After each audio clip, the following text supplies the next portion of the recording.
हमारे भारत की सनातन संस्कृति है, उस संस्कृति जैसी संस्कृति सारी दुनिया में कहीं नहीं है। जो हमारे भारत देश की संस्कृति है ना, उसके समान कहीं भी सभ्यता आपको नहीं मिलेगी। जो भारत की सभ्यता है वो कहीं नहीं मिल सकती आपको। भक्तों, संकल्प रुक्मिणी ने कर लिया, माता पिता को चिंता हुई। एक दिन रुक्मिणी गुड़िया गुड्डाओं का खेल अपने आंगन में खेल रही है। माँ जान गई मेरी बेटी गुड्डा की योग्य हो गई है। आज भी अगर आज की बेटियों के और देवियों के विचार पहले जैसे अगर हो जाएं तो राम कृष्ण फिर से अवतार लेकर के हमारी इस पावन धरा पर आ सकते हैं। पहले जैसे अगर विचार हो जाए तो आज भी राम कृष्ण का अवतार जन्म हो सकता है हमारे भारत की भूमि पर समस्या इस बात की है कि आजकल हमारे विचार ही नहीं हो पाएंगे। और अगर एक के विचार हो जाएंगे तो दूसरों को साय के बाकी विचार खत्म करा देगा। क्यों? आदमी को आज अपने दुख से दुख नहीं है, पर दूसरे के सुख से ज्यादा दुख है आदमी को। पड़ोसी उन्नति कर रहा है, ये कैसे कर रहा है? पड़ोसी आगे बढ़ रहा है, ये कैसे बढ़ रहा है?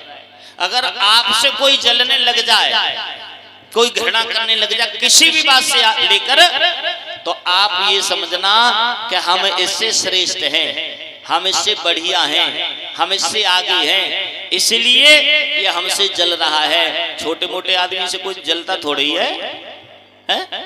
बड़े आदमी से जलन होती है। जब आप कुछ करने के लिए तैयार हो तो लोगों को जलन हो जाती है। रुक्मिणी की माँ ने, रुक्मिणी के बाप ने सलाह की है मिलकर के,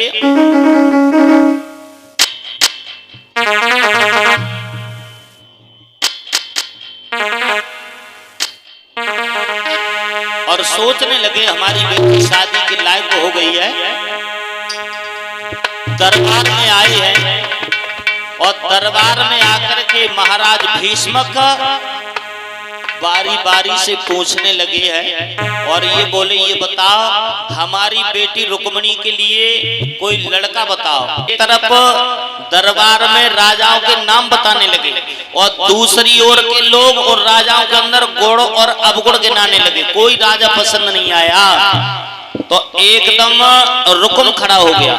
रुकुम बोला, पिताजी मैं बताऊं अपनी बहन के लिए लड़का? हाँ बता। और दरबार में सबको बोलने का बराबर अधिकार है। जिसकी नजर में जो बात आए, जो दिमाग में बात आए, बोलो, जो इच्छा हो बोलो, बताओ। तो रुकुम कहने लगा है, पिताजी हमारी बहन के लिए चंदेरी नरेश दमघोष का पुत्र सुष्पाल कैसा रहेगा? भीष्मक एकदम उठ करके खड़े हो गए, नालायक, तू अपनी बहन की शादी सुष्पाल अपने साले के साथ करेगा? तो रुकुम बोला, पिताजी तो क्या हुआ? उनने अपनी बहन की शादी अगर हमारे साथ कर दी और हम अपनी बहन की शादी उनके साथ कर देंगे तो कौन सा पहाड़ टूट पड़ेगा? रिश्ता जानता है कौन सा बनेगा? अरे ऐसे रिश्ते नाते देखे जाएंगे तो शादी विवाह बंद हो जाएंगे। तुम बताओ, बलवान भी है वो, सुंदर भी है, पैसे वाला भी है, दिल वाला भी है, बताओ उसमें कोई कमी है? तो भीष्मक कहने लगे, बताएं? हाँ। तब तक भीष्मक नहीं बोल पाए तो भीष्मक का जो सबसे छोटा बेटा था बोल पड़ा और कहने लगा, पिताजी हमारी नजर में तो एक ही है, हमारी बहन के लिए भगवान कृष्ण कैसे रहेंगे? तो भीष्मक हंसे और कहने लगे, बेटा तुमने हमारे मुख की बात छीन ली, हमारे मुंह की बात आपने छीन ली। यही हम चाहते हैं कि हमारी बेटी के पति भगवान कृष्ण बनकर के आए। रुकुम एकदम खड़ा हो गया और कहने लगा, पिताजी उसके कर्म जानते हो आप? कोई मथुरा में जन्म बताता है, कोई गोकुल में बताता है, कोई वृंदावन में बताता है, कोई नंद यशोदा का बालक बताता है, कोई देवकी वसुदेव का पुत्र बताता है। जिसके माता पिता का पता नहीं है, जिसके जन्म का पता नहीं है, ऐसे भ्रष्ट इंसान को हम अपना बहनोई नहीं बना सकते हैं। और सुनो पिताजी, अगर किसी तरह से ये शादी हो गई ना कन्हैया के साथ तो शादी नहीं होगी, बर्बादी हो जाएगी। हजारों लोग मारे जाएंगे, हजारों माताओं की गोद सूनी हो जाएगी, मांग का श्रृंगार उजड़ जाएगा, हाथों की चूड़ियां टूट जाएंगी। कितने बच्चे अनाथ हो जाएंगे पिताजी, खून की नदियां बह जाएंगी। और बहन की डोली जाने से पहले ना हजारों अर्थियां उठ जाएंगी पिताजी, ये शादी नहीं बर्बादी होगी। इतना कह के रुकुम चला। भैया की और बाबुल की जो बात चल रही है ना, वो रुक्मणी एक कोना में खड़ी खड़ी छुप के सुन रही थी। रुक्मणी ने जब सुना कि मेरी शादी शिशुपाल के साथ मेरा भैया करने को जा रहा है, तो रुक्मणी रोने लगी है, भगवान कृष्ण को याद करने लगी है। जब रुक्मणी रो रही है, रुकुम पहुंचा और जैसी रुक्मणी ने खटपट की आवाज सुनी है, सुई आंखें पोंछ ले आंसू अपने आंखों से। और रुकुम जब द्वार पर अंदर प्रवेश करता है, रुक्मणी की ओर देखा, रुकुम एकदम कहने लगा, है रुक्मणी, ए रुक्मणी, अरे तू रो रही है, तुझे खुश होना चाहिए। आज मैंने तेरी शादी तय कर दी है। चंदेरी नरेश शिशुपाल दमघोष का पुत्र है, रिश्ता मेरा साला है, बहुत बलवान है, पैसे वाला है, दिल वाला, सुंदर है। भैया ऐसी शादी है सकती है, वो तुम्हारा साला है। हिंदू धर्म में आज तक ऐसा किसी ने नहीं कर रहा है भैया, ये शादी मुझे मंजूर नहीं है। रुक्मणी ने जब ये कहा ये शादी मुझे मंजूर नहीं, रुकुम बोला क्या चाहती है? हाँ भैया मैं उन्हें चाहता। किसे? कन्हैया। रुकुम ने जो कृष्ण का नाम सुना एकदम आगे बढ़ा और आगे बढ़ के रुक्मणी के गाल पर तार से तमाचा किया, पगली तू अपनी इच्छा से शादी करेगी?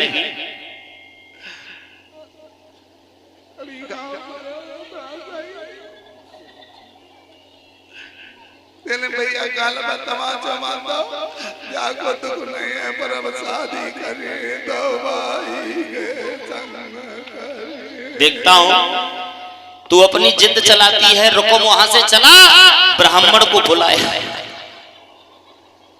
और ब्राह्मण को बुलाने के बाद में मुहूर्त निकलवाया, तारीख तिथि दिन महीना जो था लिखवा दिया। चिट्ठी शिशुपाल के पास पहुंच गई है और शिशुपाल ने चिट्ठी पढ़ी, बड़ा खुश हुआ। इधर रुक्मणी भगवान कृष्ण को याद कर रही है और रोने लगी। रुक्मणी सोचने लगी, कन्हैया आज मेरे साथ बहुत अनर्थ हो रहा है प्रभु, तुमने अनेकों भक्तों की लाज को बचाया है, आज मेरी लाज आपके हाथ में है। कैसे कृष्ण को याद कर रही है रुक्मणी?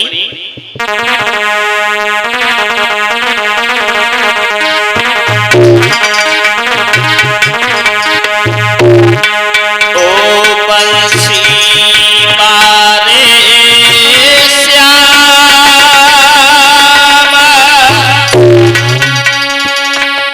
कोई तेरी दासी रही थी बुलाई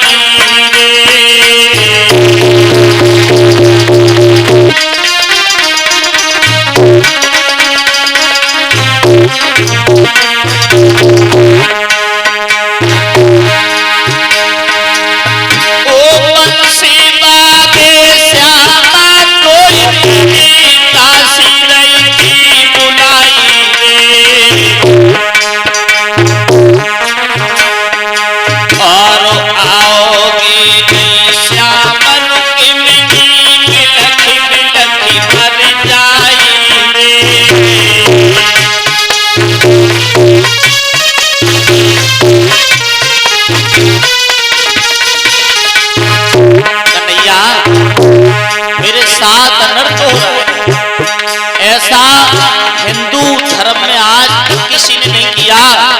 अपने साले के साथ चंदेरी नरेश शिशुपाल की दुल्हन बन के जाऊंगी और कैसे अपना चेहरा दोबारा से कुंदनपुर में दिखाऊंगी। भैया मेरो भैया साले से मेरी शादी हो रचाई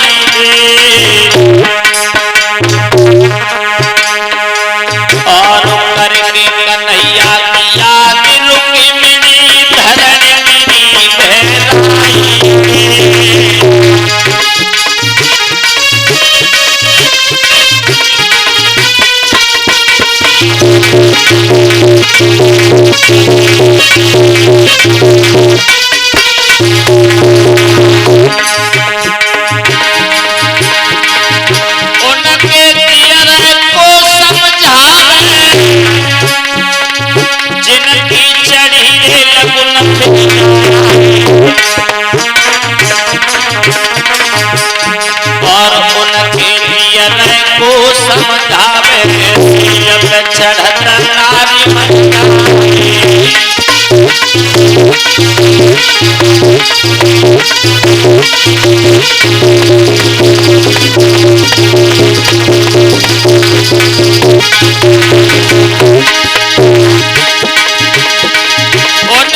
और रुक्मिणी जियरा को समझावे नमी गया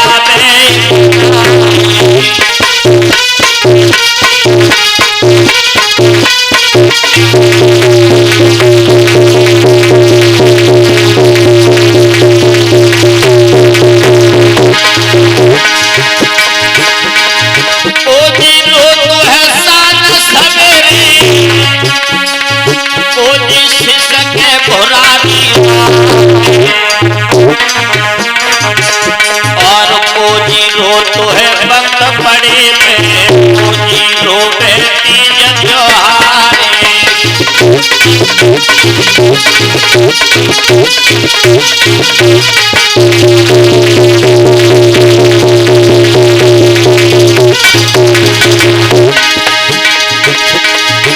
अरे मैया रोवे सान सवेरी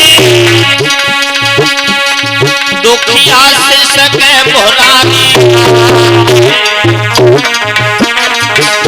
और वक्त पड़े में भैया रोवे ना रोते तीज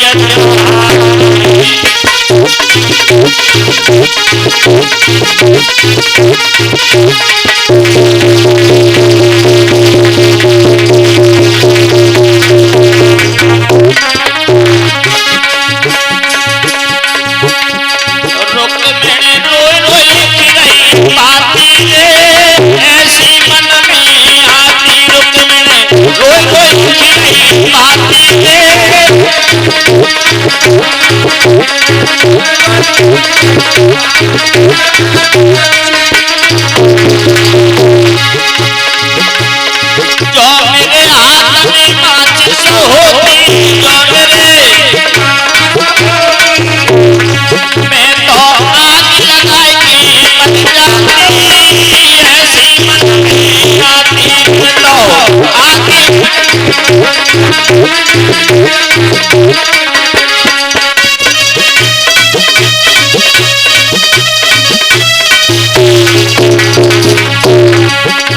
अरे जो मेरे पास में कुआं हो जो मेरे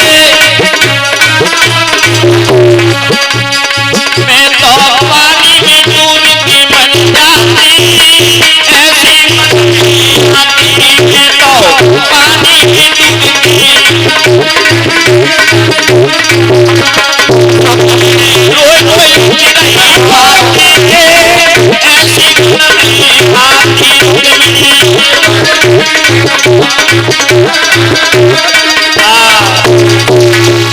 आज रुक्मिणी भगवान श्याम सुंदर को याद कर रही है और भगवान कन्हैया को जब रुक्मिणी याद कर रही है रो रो करके याद कर रही है।